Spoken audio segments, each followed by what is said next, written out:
Muchas gracias. Buenas tardes a todos. Muchas gracias por invitarme. Estuve el año pasado, es cierto, en el CADEP. Quizás no me reconozcan los que estaban ahí por los anteojos y porque me eché unos kilos de más también. Siempre es un buen signo de esperanza que aplaudan al principio. Es difícil hablar después de un tema tan importante como el que habló Héctor, ¿no? Que habló hace un rato de... ¿De qué habló? Entonces, mi intención para esta tarde es, muy agradecido con la invitación de Adecopa nuevamente, enfocarme en el otro aspecto, obviamente íntimamente relacionado, pero en el otro aspecto que da las temáticas de este congreso, como es la educación del carácter. Y el recorrido que les propongo es reflexionar en primer lugar sobre por qué es importante hacer énfasis en la educación del carácter hoy. Luego, adentrarnos un poco más en la concepción que tenemos acerca del carácter, qué es el carácter, y terminar con la educación del carácter en la escuela, cómo lo podemos hacer realidad en nuestras instituciones y en nuestras aulas. ¿Por qué es importante? Para comenzar con esto, me gustaría leerles un texto. Yo sé que es aburrido leer, es más divertido hacer experimentos, pero me gustaría leerles un texto de Martín Descalzo que me hizo mucho eco.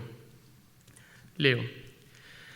Hay en mi vida algo que difícilmente olvidaré. En 1948, siendo yo casi un chiquillo, tuve la fortuna, desgracia, de visitar el campo de concentración de Dachau.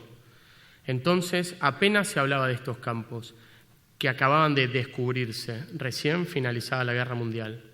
Ahora todos hemos visto en 1000 películas de cine y televisión. Pero en aquellos tiempos, un descubrimiento de aquella categoría podía destrozar los nervios de un muchacho. Estuve, efectivamente, varios días sin poder dormir.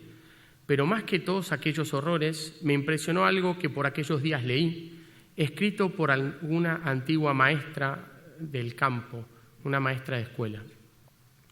Comentaba que aquellas cámaras de gas habían sido construidas por ingenieros especialistas, que las inyecciones letales las ponían médicos o enfermeros titulados, que niños recién nacidos eran asfixiados por asistentes sanitarias competentísimas, que mujeres y niños habían sido fusilados por gentes de estudio, por doctores y licenciados. Y concluía: desde que me di cuenta de esto, sospecho de la educación que estamos impartiendo.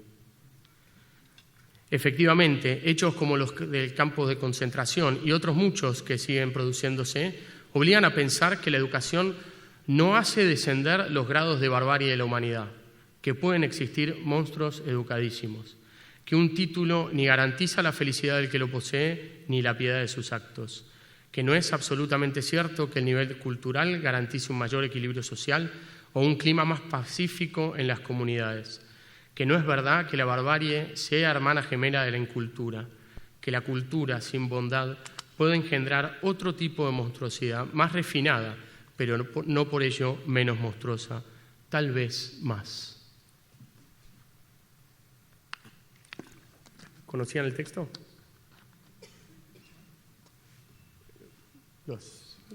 ¿Están ahí todavía?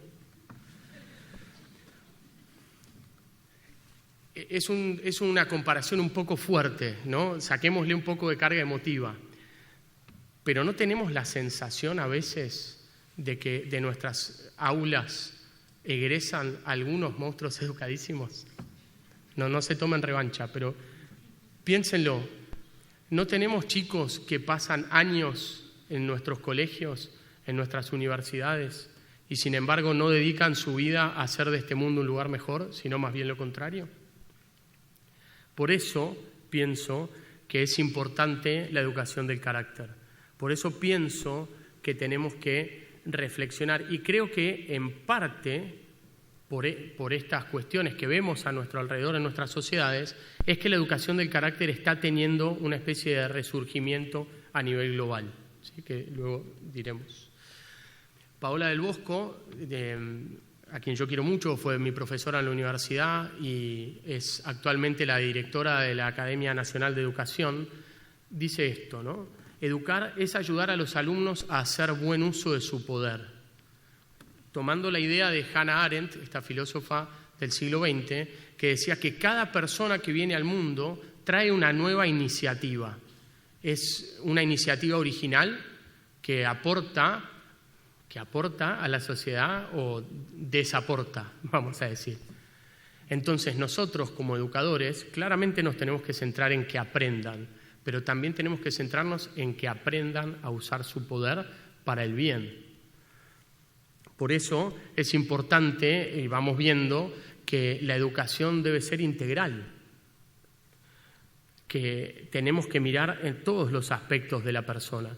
Y la educación integral es educación del carácter, o el basamento, el fundamento de la educación integral es la educación del carácter. Entonces, entremos un poco más en qué significa esta educación del carácter, que lógicamente requiere interdisciplinariedad. Se habla de la educación del carácter como un paraguas que tiene muchas varillas que la sostienen, ¿no? La parte filosófica, la parte psicológica, la parte pedagógica, todas esas disciplinas tienen su lugar en la educación del carácter. Yo voy a hablar, para el aburrimiento de algunos, de la parte más filosófica, de la parte más antropológica, porque es mi área. En ese sentido, el carácter, quiero recuperar algunas ideas de los clásicos, de los griegos. El carácter, ¿sí?, tiene que ver con la dimensión, con la parte de la antropología que se vincula con el camino hacia la plenitud humana, y eso es la ética, ¿sí? La ética no es, para los clásicos, la reflexión de lo que está bien o lo que está mal, como a veces entendemos hoy. La ética es la reflexión sobre el hombre y cómo el hombre llega a una plenitud de vida, llega a realizar su esencia, llega a desplegar sus potencialidades. Por eso, ética y carácter tienen su misma raíz en la palabra ethos, ¿sí? Ethos para los griegos significaba, por un lado, el modo de pensar, el modo de ser, el modo de sentir, que es algo con lo que nos podemos relacionar hoy, ¿no? En el lenguaje cotidiano le damos esa significación. Pero también significa morada, y me parece un concepto mucho más rico. La morada del hombre en la casa, le decían a la morada del animal, la morada de los astros, el lugar por donde se movía, el lugar donde uno habita, donde resido, desde donde salgo al mundo y me relaciono, ¿sí? El carácter es eso, la morada interior desde donde brota la vida más auténtica, la vida más profunda del sujeto.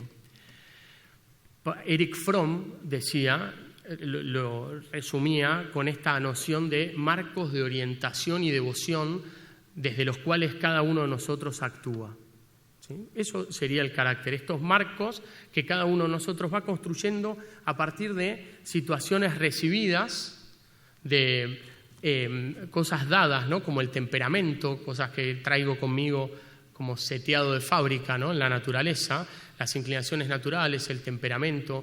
Algunos somos primarios, otros secundarios, es decir, algunos somos más calentones, de ira fácil, otros somos más rencorosos. Pero también impacta en el carácter de cada uno de nosotros la educación recibida, los valores, la cultura, el mensaje que me transmite la familia, el mensaje que me transmite los adultos que me rodean y me quieren, ¿no? Por ejemplo, los profesores. Si yo recibo una educación basada o centrada en el, por ejemplo, éxito profesional, van a ser algunos valores los que voy a priorizar en mi vida, si eso es lo único que percibo. En ese sentido, según la filosofía clásica, el hombre, cada uno de nosotros, tiene como un deseo interior profundo, que los griegos llamaban eros, podríamos decir un amor natural, una energía tendencial hacia la realización de uno mismo. Ellos lo llamaban con esta palabra eidopoiesis.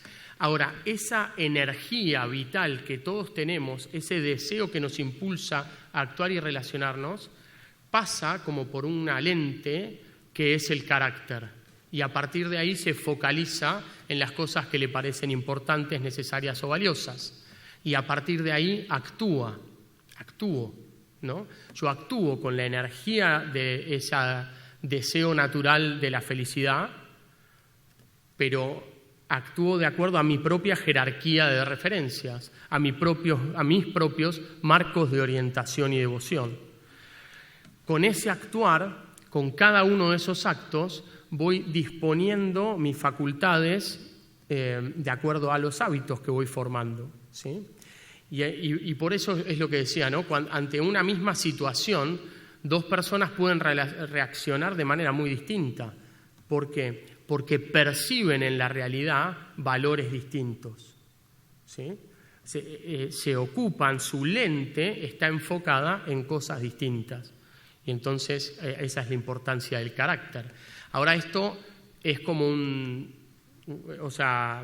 es como un círculo, ¿no? Es como un ciclo, es decir, mi tendencia cristalizada, pasando por el cristal del carácter, me lleva a actuar de una manera, pero después con esos actos, con cada uno de mis actos, yo puedo profundizar en ese carácter o puedo ir cambiándolo, porque si no estaría condenado a repetir siempre lo mismo, ¿se entiende?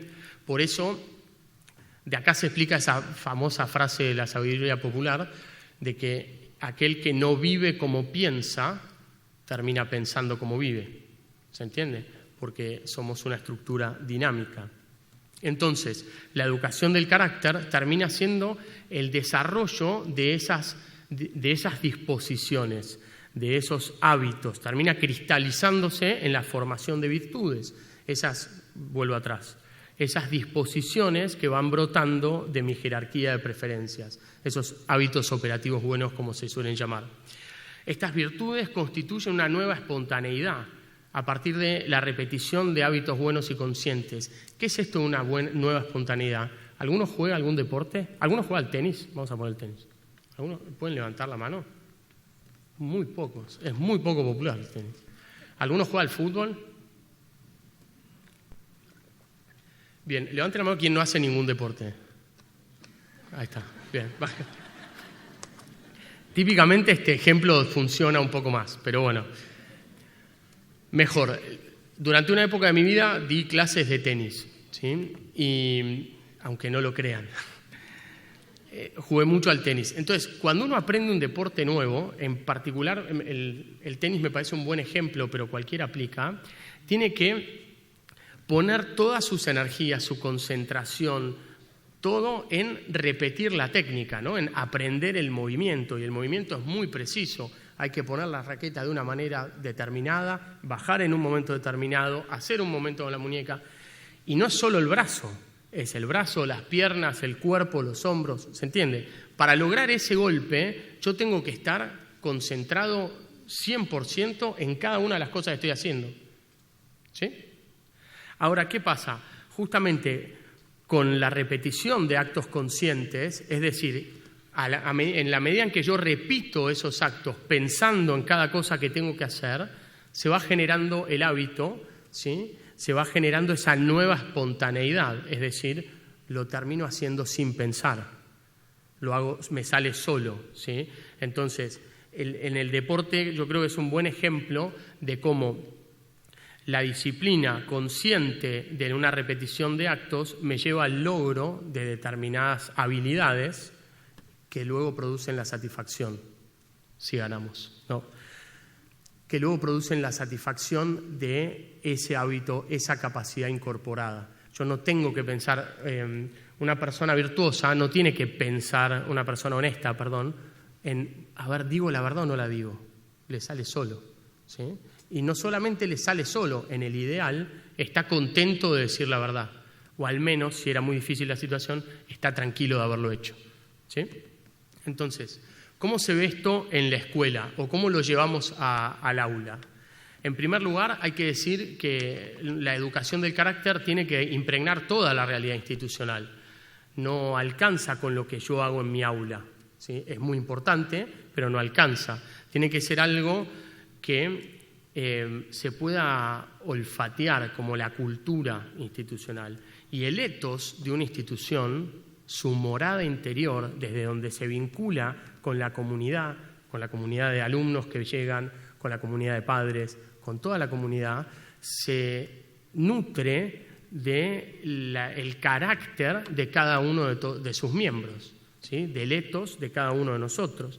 Por lo tanto, cada uno de nosotros tenemos que mínimamente entender qué significa justamente el carácter y también mínimamente conocer el carácter de la institución donde trabajo, cuáles son sus valores, cuál es su misión, qué virtudes vamos a tratar de llevar a la práctica, en cuáles nos vamos a focalizar más. Porque la educación del carácter en un colegio tiene distintos niveles, lógicamente.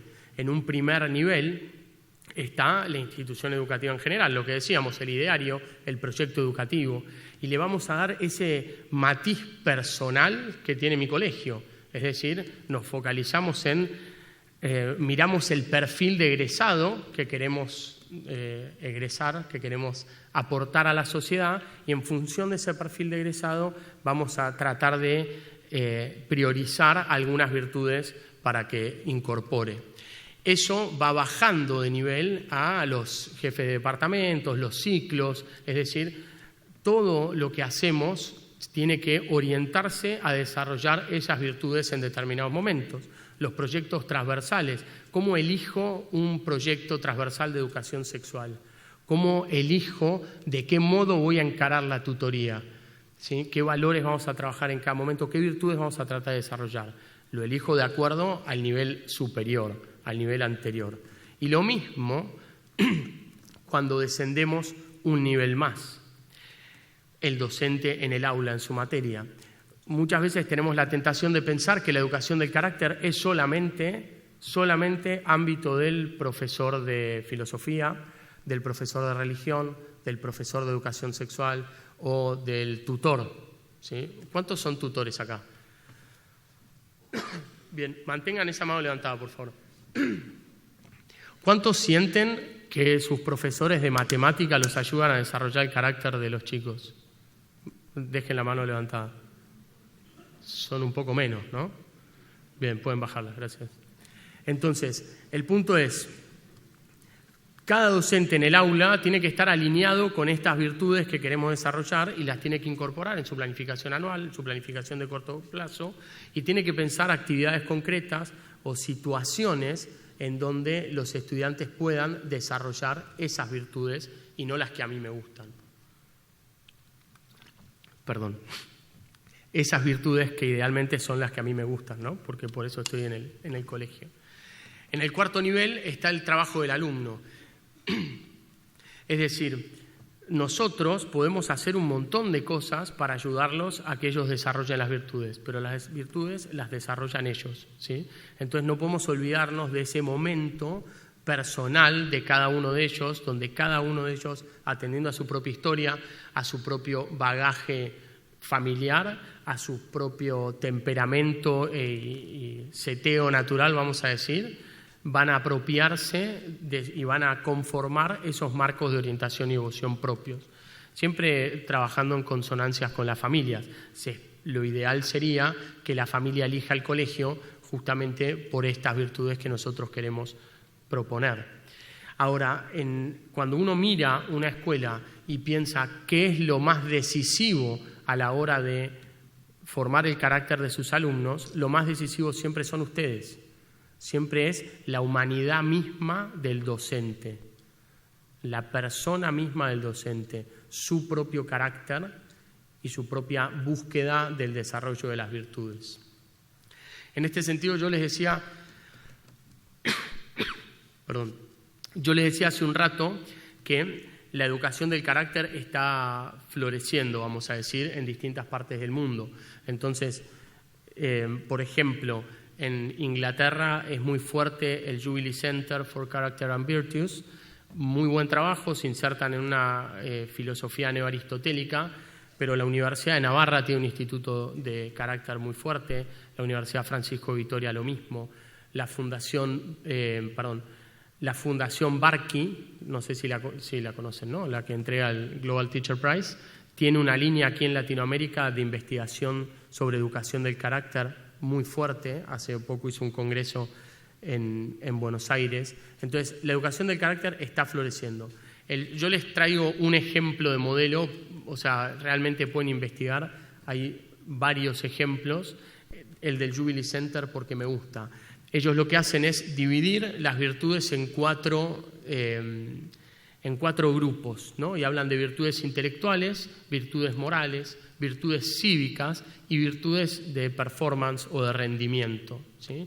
Y en todas ellas, sea la autonomía intelectual, sea la compasión, la civilidad, ¿sí? O la determinación, ¿sí? Sea cual sea, no se llegan a leer desde ahí, ¿no? Bueno, no importa. Sea cual sea, ¿sí? Nosotros tenemos que ir desarrollando estas virtudes sobre la base de una virtud fundamental que es la prudencia.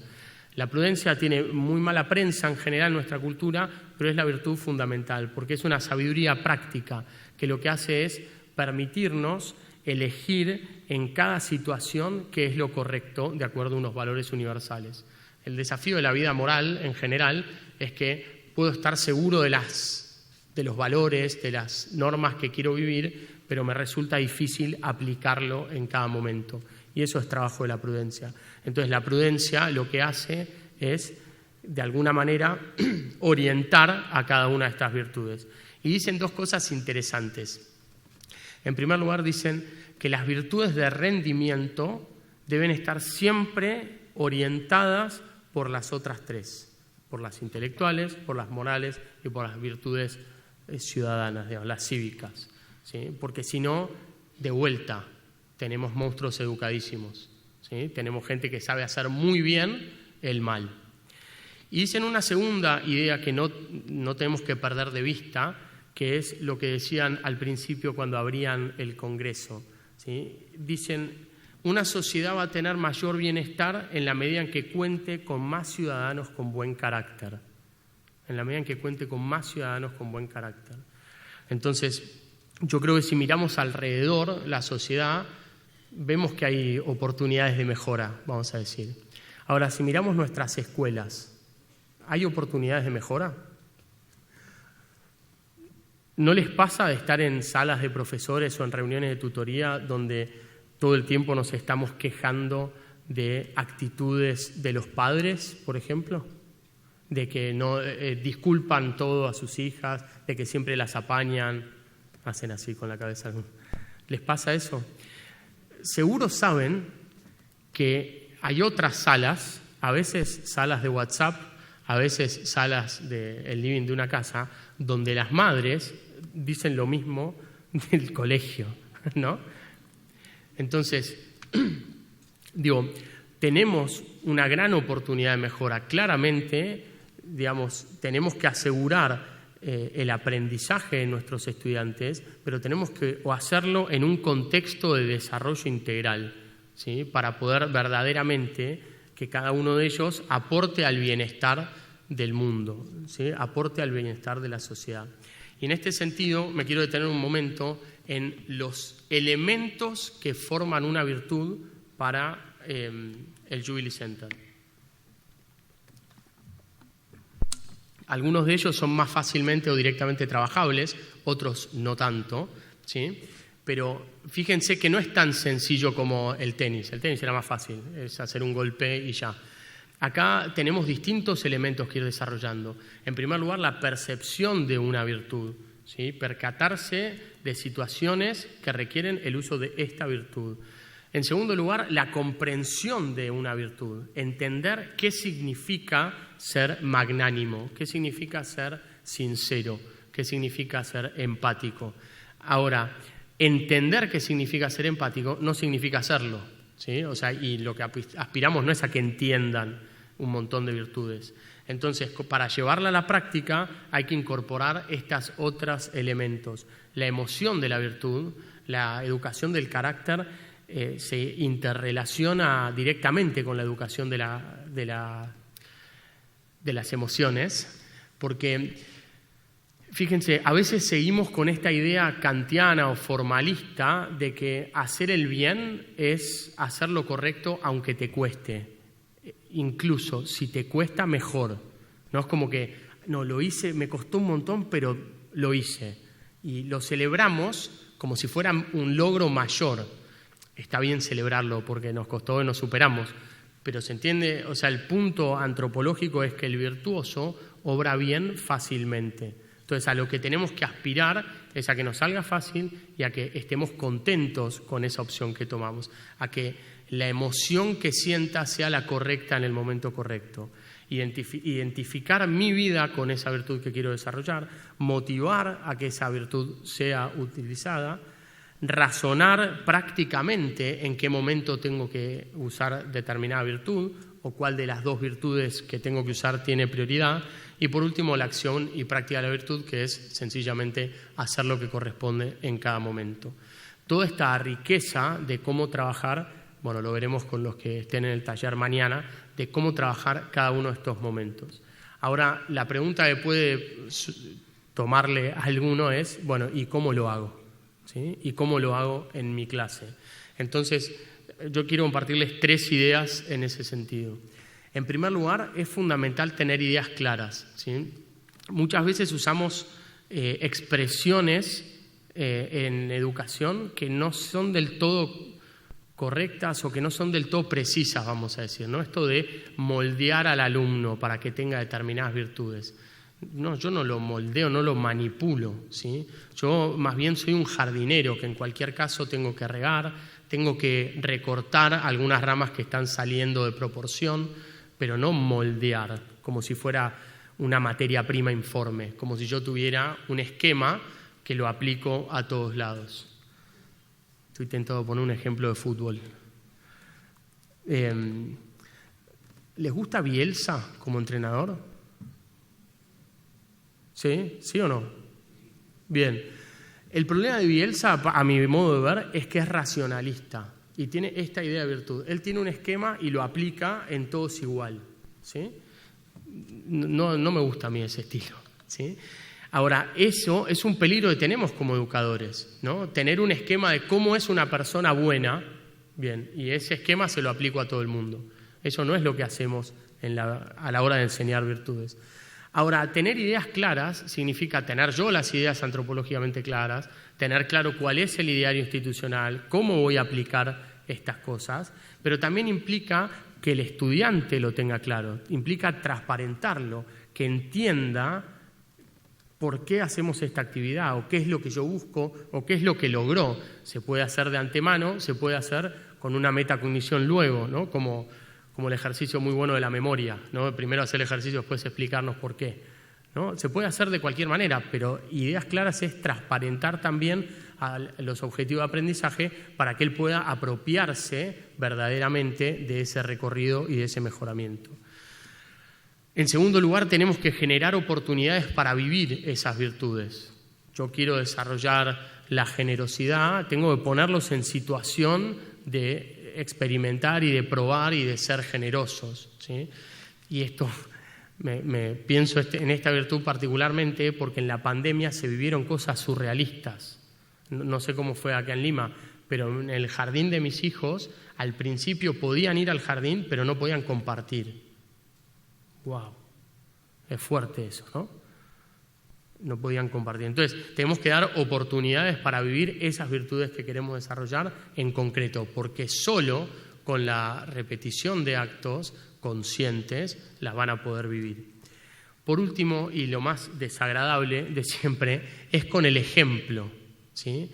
Nosotros como profesores, como decíamos antes, lo que más determina el desarrollo de un programa de virtudes es la humanidad del docente. Nosotros como profesores tenemos que exigirnos todo el tiempo. En la vida del desarrollo del carácter no hay término medio, no hay piloto automático. O estoy creciendo o estoy cayendo, ¿sí? Porque siempre estamos actuando. Entonces, dice un autor, un nuevo acto, un acto de valentía me hace valiente y me predispone para ser valiente la próxima vez. Un acto de cobardía me hace cobarde y me predispone para ser cobarde la próxima vez.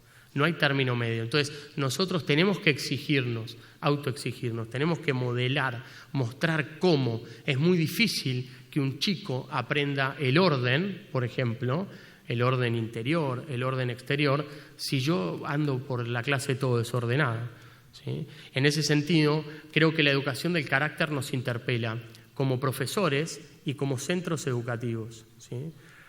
Como centros, porque tenemos que transmitir este ethos, y como profesores, porque tenemos que buscar colegios en donde nuestro ethos tenga su buen cauce, ¿se entiende? O sea, donde las virtudes que yo considero valiosas, en ese centro se consideran valiosas. Y las trato de cultivar en mi vida y las trato de fomentar entre mis alumnos.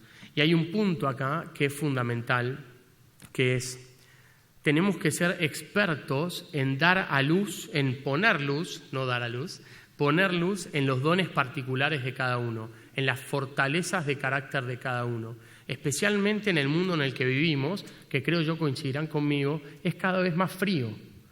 Hay muchos estudiantes que no saben lo valiosos que son, porque nunca nadie los ha amado bien, porque nunca nadie les ha dicho qué bueno que existas, porque nunca nadie les dijo qué bien que lees en voz alta, me gusta cómo resolves estas actividades, sos muy bueno para explicar, te agradezco que te tomes el tiempo de ayudar a los que vienen más retrasados con sus tareas. ¿Se entiende? Tenemos que ser expertos en reconocer los dones particulares de cada alumno, porque cada alumno, ¿sí?, los reconoce a partir de nuestra validación. Idealmente primero en la casa, pero a veces no pasa. Entonces, fundamentalmente también en la escuela, también nosotros. Porque, y con esto cierro, dice Paola del Bosco, solamente se anima más quien pisa firme en algún lado. Solamente se anima más quien pisa firme en algún lado. Y mi invitación es a que incorporen una auténtica y profunda educación del carácter para convertirse en esas camas elásticas, con la suficiente firmeza, pero también con la suficiente flexibilidad para lograr que nuestros alumnos, apoyándose en nosotros, salten más alto que nosotros. Muchas gracias.